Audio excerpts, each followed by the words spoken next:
Hey everybody, Tom here, and today I want to teach you how to set up Concordia. Concordia is a game that in 2014 won the Kenner Spiel. So I know it's a big game, it's still out there. This game has definitely withstood the test of time, and it's one that sat on my shelf of shame for years. I think I picked it up in 2015, and I only finally took it out and played this game last week. And so here I am making a video about it. Yeah, let's talk about Concordia. So that's exciting. I'm going to go ahead and take off the cover. Now, something I want to point out is this box is a little tough to store on the shelves. It's very tall and very thin. And so keep that in mind if you are going to buy it. That I don't know if it's changed in subsequent printings, but I do think that they're all still the same dimensions, which is okay, just not really the way that most of the games are. Now, as I take off the lid, I won't spend forever on this, but you're going to notice a lot of papers. And sometimes when there's lots of papers, I like it. I'm going to say in this example, not so much. Because, yeah, I guess I won't really talk about the why necessarily because it's kind of dumb. But you're going to have one page that has these setup rules, and it has them in English and in German on the other side. So this is just the setup, and I don't know, maybe I do like that. Probably, no, probably not. You got the setup, okay? And then here you have a book that looks like it would be the rule book because it's super pretty and matches the cover. But this is just like historical information, and also offers a variant here on this book happening here. And then you have the rules page, and this rule page is okay, but not, it wasn't, I don't know why, it just wasn't super easy for me to go through, but just keep that in mind. You've got your setup and your rules and a historical document, and then I also do own the salsa expansion, so you're going to see that stuff here, and that came with its rules here. So I just feel like I have all these pages in there, and I don't know, it made me feel disheveled. And then because I have the salsa expansion, so the base game comes with one double-sided board, and it's this one, so I'm going to be using this one to play, and then all the expansions kind of have more maps, and so this is the map that comes with the salsa expansion that I'm not going to be playing with, so I'm going to go ahead and move that to the side. Now, I'm going to show you how I've decided to store this stuff because there's a lot of pieces and it can be tricky to know exactly how to store it. I'll mention, so for example, there's all these tiles for the salsa expansion, and I still haven't played with these tiles or with the salsa expansion, so I'm just keeping these in a Ziploc bag that I labeled expansion stuff for later on.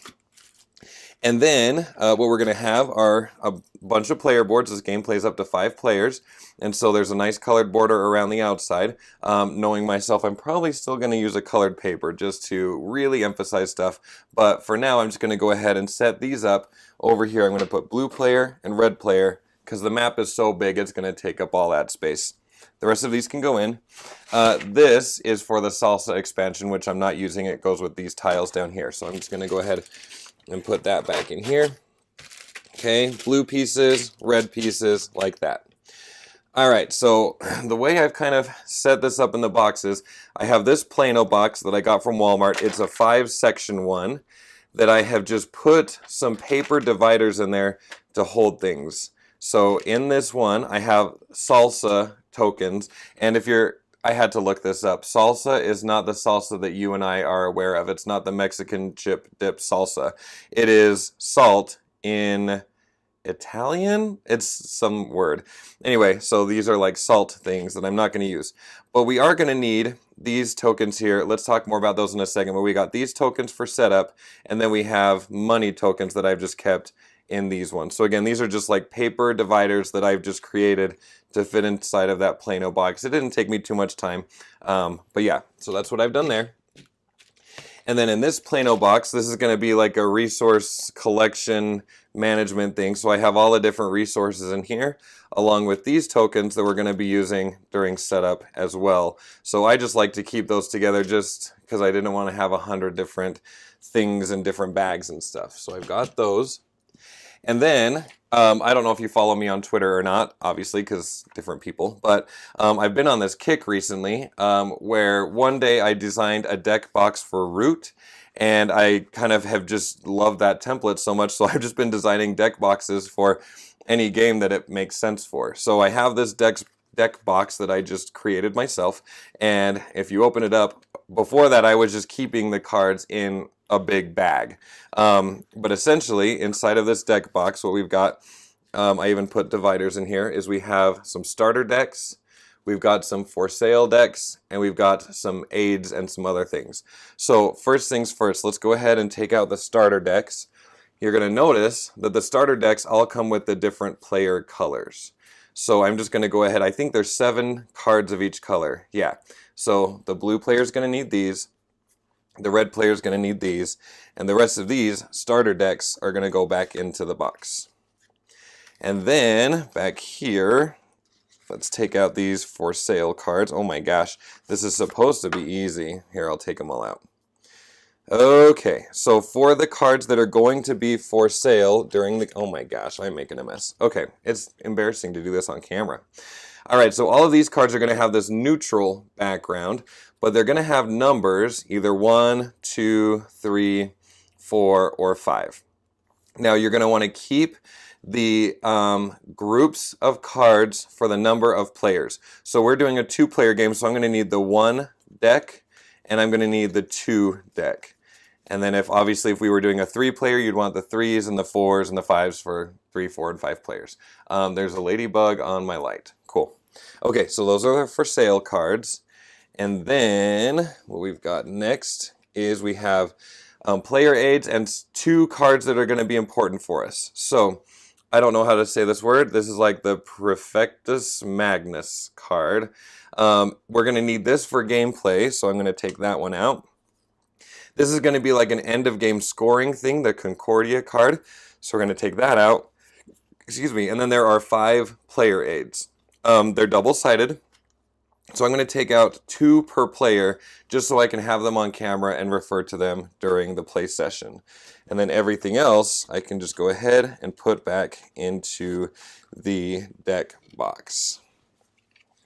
And I think at this point I have everything that I need out of the box. So let's go ahead and remove this. And let's set up the board. Now, the rulebook will show you this, but obviously this is a double-sided board, and depending on your player count, you may use different sides. So, I don't remember the name of this map. I think this is just the Italian map? I don't have any idea. But you can see right here, oh, can you? Right there. So this is going to show us that this is for 2, 3, or 4 players. And then the other side is for 3, 4, or 5 players. So obviously a 2-player game, I'm going to play this. I know that there exists a map expansion, like you could buy just a double-sided map that has an even better 2-player one. Every time I've gone to buy it, it's out of stock or it's out of print or doesn't exist anymore. I don't know. But either way, we're playing with the base set, that 2-player map right there. So we're going to come back to this board in a second. Let's get our player areas. No, let's set up the board first. Okay, I'm going to adjust the camera. Let's set up the board.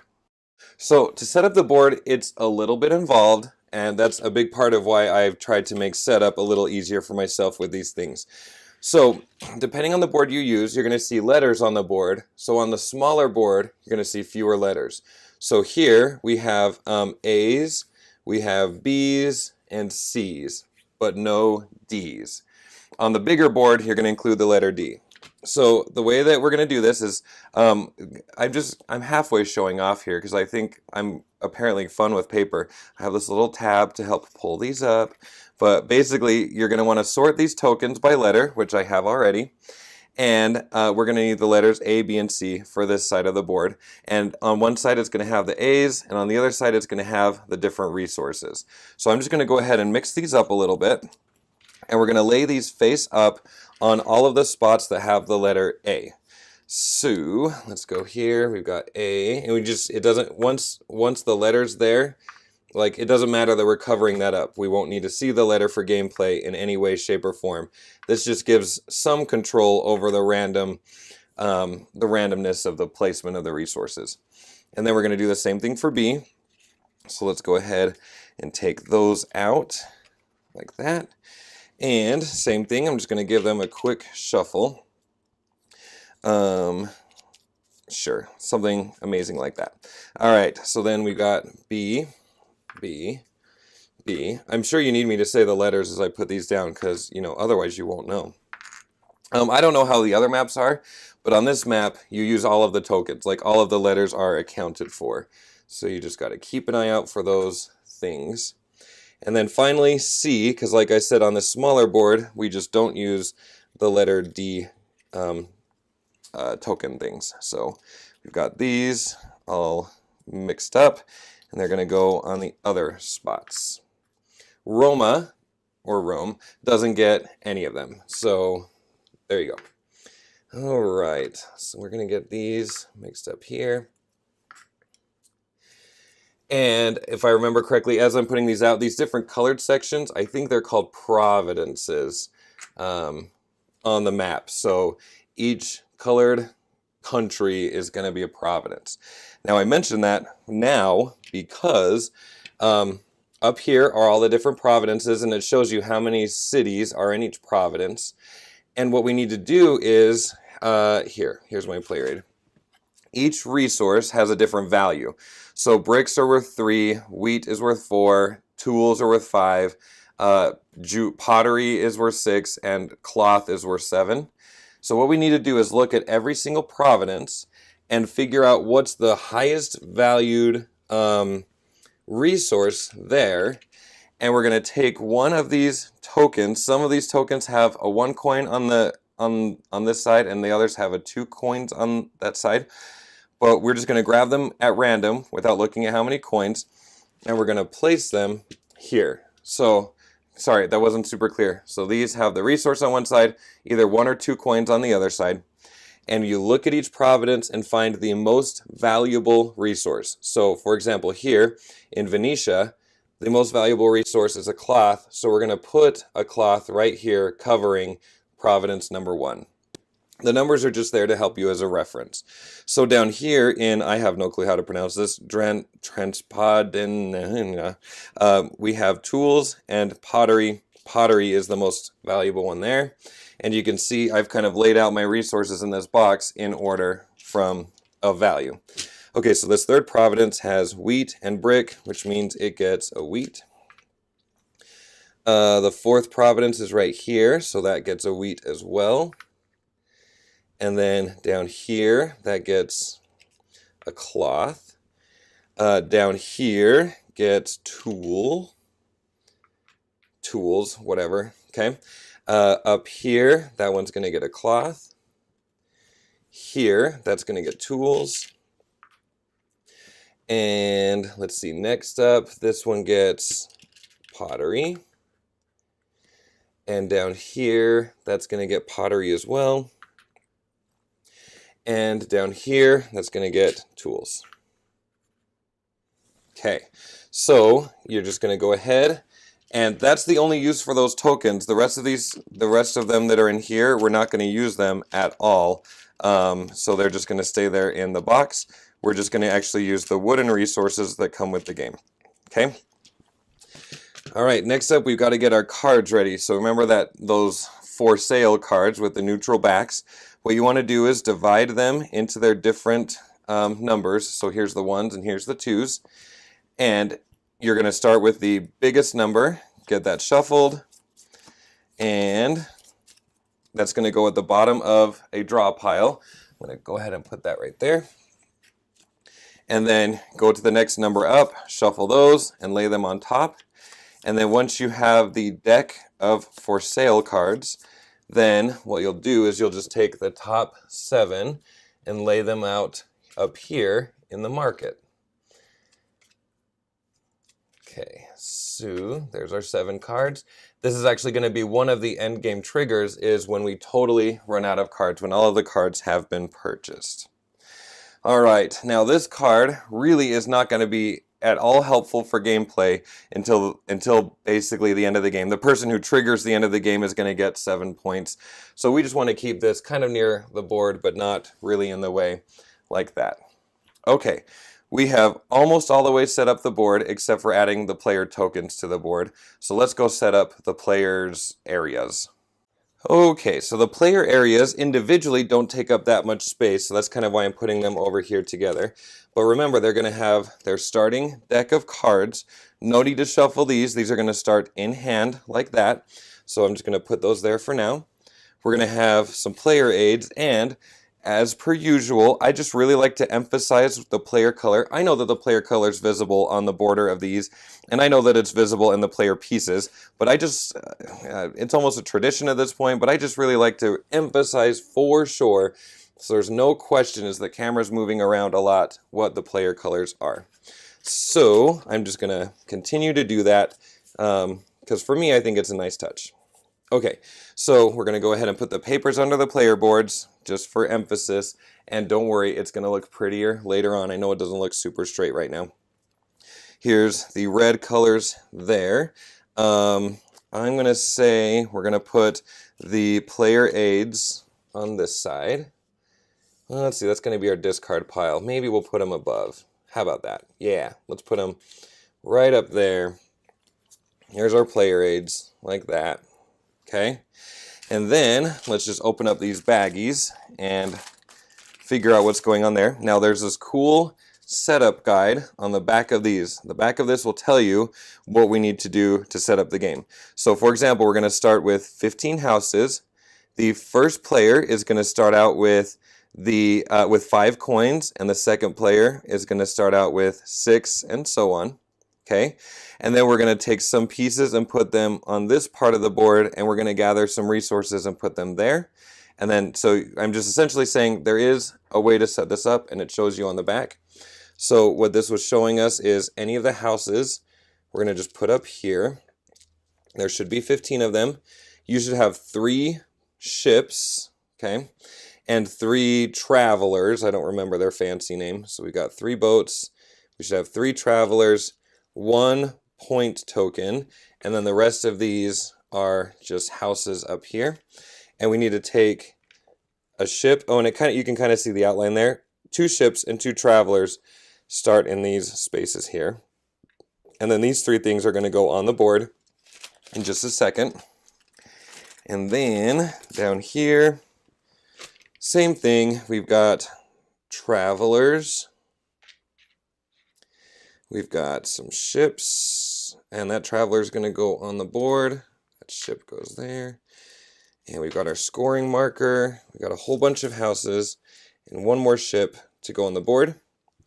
And then this Perfectus Magnus card, this needs to go to the last player in turn order. And I promise things will get straightened up for gameplay, I swear on my life. So this is going to go to the last player in turn order. The blue player is going to be my first player, so I'm going to go ahead and give this to the red player. And let's go ahead and take these over to the board. All right, our scoring markers, they're just going to go down here at 0.